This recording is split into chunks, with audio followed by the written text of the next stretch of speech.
So rising sea levels is when the ocean is actually going up, or sometimes it's going down because the land surface is rising faster than the sea.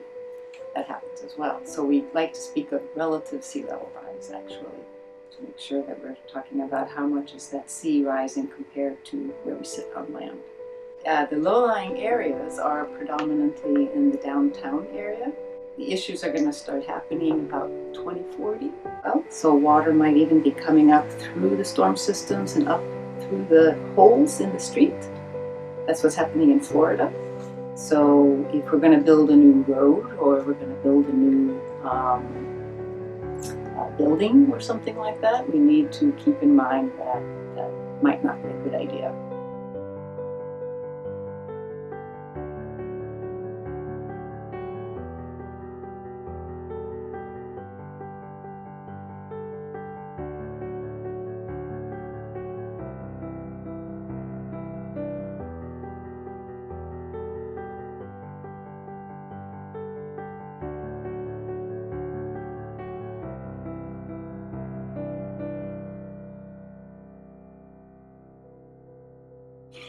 When the pH levels change, it affects the animals that live in the ocean. So different animals are affected in different ways. Some animals are okay and can tolerate lower pH or higher pH, but some animals are unable to make things like their shells for some certain mollusks or certain diatoms, things that make shells out of calcium carbonate, for example. When it's too acidic, they can't make a shell.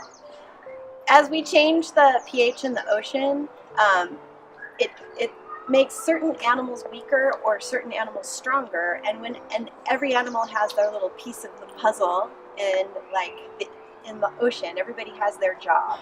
And so when you change the effects on different animals, some get stronger, some get weaker, then it changes the puzzle, and not all the puzzles fit together right pieces. So it makes it so that the ocean is off balance. And when the ocean is off balance, the climate is off balance. And like, for example, we see these huge storms that are happening now, and that's directly linked to our changing ocean. When the CO2 levels in the atmosphere increase, there's a limit to what the oceans can take up. The CO2, there are two ways the CO2 is taken up into the ocean, through dissolution, so that's the solubility of CO2 in the water, and the other one is called the biological pump.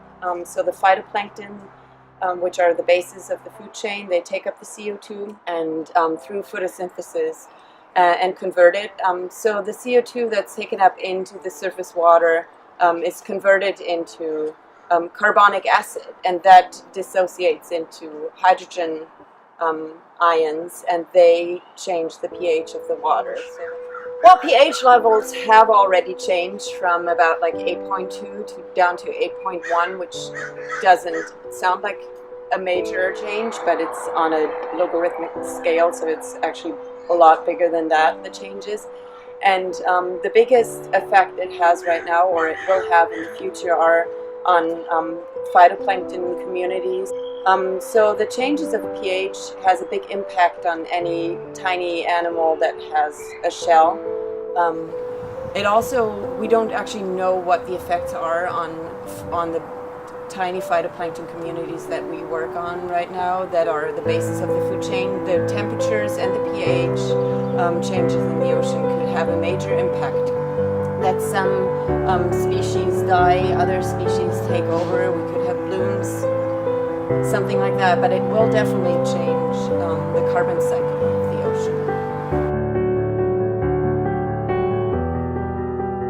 There's so much we can do to prevent climate change and try to make climate change better. And kids are really good at this because hopefully their parents listen to them, and they do things like turn off the lights, ride their bikes, don't use things that are made out of plastic, use water bottles that are not plastic. Bike more than you drive. Try not to, use the car all the time. Simple things like that.